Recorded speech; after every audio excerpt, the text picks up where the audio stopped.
Welcome into another episode of BVM Sports Chalk Talk. I'm Mike Cianciolo, joined by Scott Procter and Matt Morris. Week 2 saw a handful of quarterbacks around the NFL catch the injury bug.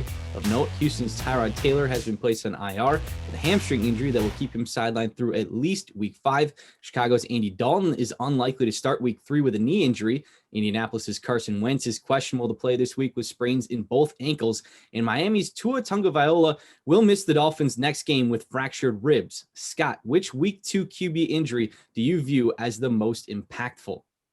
Yeah, the Houston Texans loss of Tyrod Taylor is heartbreaking, to say the least, because he and that team have to be one of the pleasant surprises through 2 weeks. They looked dominant in Week 1, albeit against the Jaguars, and we're going to beat a good Cleveland team before Tyrod left that game with a hamstring injury. I hope he can return sooner than later after receiving the short end of the stick on multiple teams in the past. But Andy Dalton's injury is the most impactful because it can finally usher in a new era of Chicago Bears football. I've been clamoring for the insertion of Justin Fields into the starting lineup for weeks now. And with Dalton's knee injury reportedly a week-to-week deal, it's looking like Justin Fields will make his first start Sunday versus the Browns. Now, he wasn't particularly spectacular in relief of Dalton on the Sunday versus Cincinnati. He did throw an interception. He did nearly lose a fumble, but he did have a surefire touchdown dropped in the end zone by Allen Robinson and showed flashes of what this offense needs. From day one,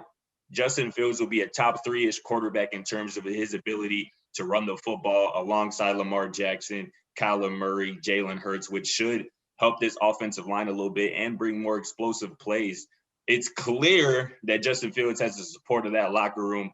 So if JF1 can show that he belongs this weekend and moving forward, it's a new day for Chicago Bears football, and I am here for it. What's up, Matt? Talk to me. I mean, yeah, Scott, I definitely understand where you're coming from, and it is exciting to see Justin Fields possibly get that start. But the reason I don't think it's most impactful is because I don't think it overall moves the needle as far as what to expect out of the Chicago Bears. I think going into the season, you fully expected them to be an 8-8 team. And that's no knock on Justin Fields or even Andy Dalton to that matter. That's right. Just what they are right now. They still don't have an O-line. The defense is not what it used to be, although it did show glimpses against Cincinnati. And the other issue is that I just don't trust Matt Nagy to actually effectively use his quarterbacks. I don't think, as much as you want to say Justin Fields is this great runner, you didn't see any of that in the game unless it was because of a scramble. There was no call that actually allowed Justin Fields to use that speed and use the running.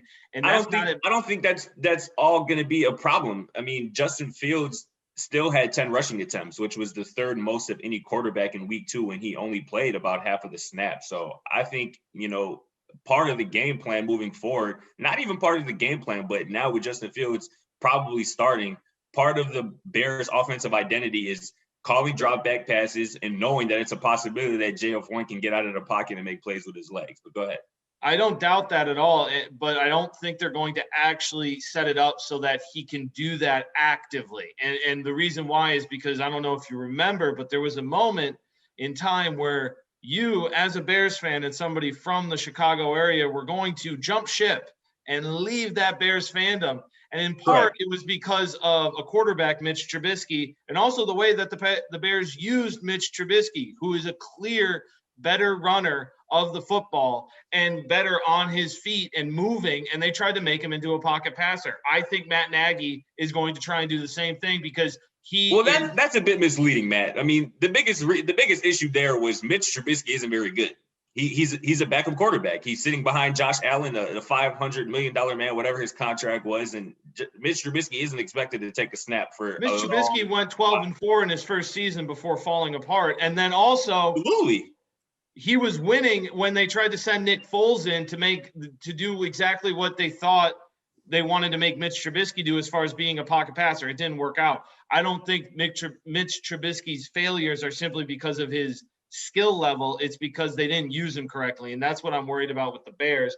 I don't think they're going to use Fields correctly. I don't think Nagy wants to. I think Nagy wants to continuously try to fit the square peg into the round hole, and he will continue to wonder why his genius is not fully being appreciated and used correctly in Chicago. That's a legitimate point, Matt, but there are certain guys that play the sport of football at the highest level who are talented enough to overcome less than your subpar coaching. And I happen to believe that Justin Fields is one of those guys. You know, Justin Herbert came in as a rookie last year with a coach who was fired at season's end and completely balled out. And we've seen countless examples of this in the past, not countless, but plenty enough to know that it's possible.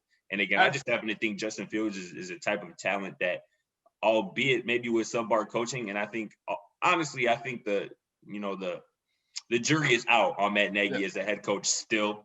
But even so, I think Justin Fields is talented enough to overcome that. I don't disagree with you on that. And I agree that Justin Fields is exciting. I can't wait to see him, all that. But to your point, Justin Herbert didn't win it all last year. They lost continuously. So that's why with my probably why the coach was fired, but good point.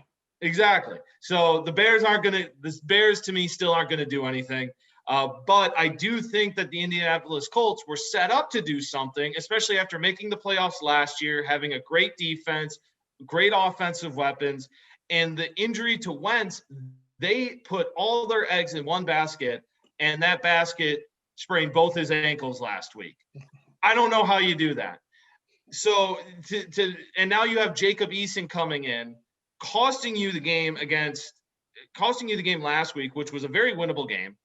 And so you look at the rest of this Indianapolis Colts schedule where you have to play the Titans twice, the Dolphins, the Ravens, the 49ers, the Bills, the Buccaneers, the Patriots, the Cardinals, the Raiders. All these teams are really good.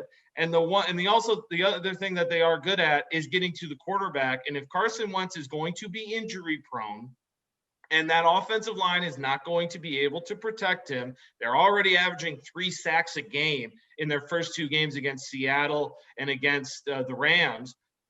This is going to be a problem. And Jacob Eason is not going to be the guy that you can bring into a game and expect to lead them to victory.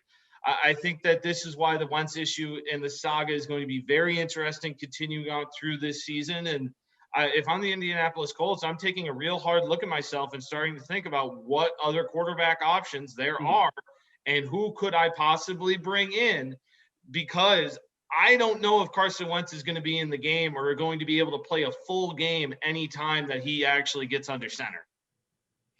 Matt, those are legitimate concerns. The Carson Wentz issue is going to be one that is going to be at the top of, news cycles probably for the rest of the season, as long as Carson Wentz is in Indianapolis. It looks like I'm not as worried as you are. The double ankle sprains is never good. I'm going to talk about the Colts and Carson Wentz a little bit more here in the next episode. But I mean, you mentioned it. The Colts opened up as tough as you can open up with the Seattle Seahawks, and then with the Los Angeles Rams, the team a lot of people expect to make a deep playoff run, and obviously, particularly the Rams have a great defensive front, and I think the Seattle Seahawks are much improved this season defensively than they were last season and in seasons past. But to me, I'm not too worried. It could be worse than ankle sprains. I think Carson Wentz will be in the lineup, if not this weekend, very soon. Because to your point, Jacob Eason, it's not it. You can't get it done with him, period, point blank. And this team is too talented to have Jacob Eason holding them down. But, at this point, I still think the Indianapolis Colts have a lot of good football ahead of them. And I think how their division holds right now is working in their favor. I'm not too sold on Tennessee Titans after 2 weeks. And they're obviously, the front runner of that division. And obviously Jacksonville and now Houston is going to be starting, rookie quarterbacks for both of them. So I think the jury is definitely still out on the Colts. We'll see. Yeah, I got you. And Tennessee doesn't look as strong as they were last year for sure. Right. But we're 2 weeks into the season, and Carson Wentz has already had 3 injuries that are extremely serious. That's true. And this is something else I wanted to point out. It hasn't looked this way through 2 weeks, but before the season, if people had to pick the best offensive line unit in the NFL, it would have to have been the Browns and the Colts. Yeah. I mean, Quentin Nelson is still probably the best interior offensive lineman in the entire NFL. And this offensive line under Frank Reich, I believe, will get it right because they're talented enough.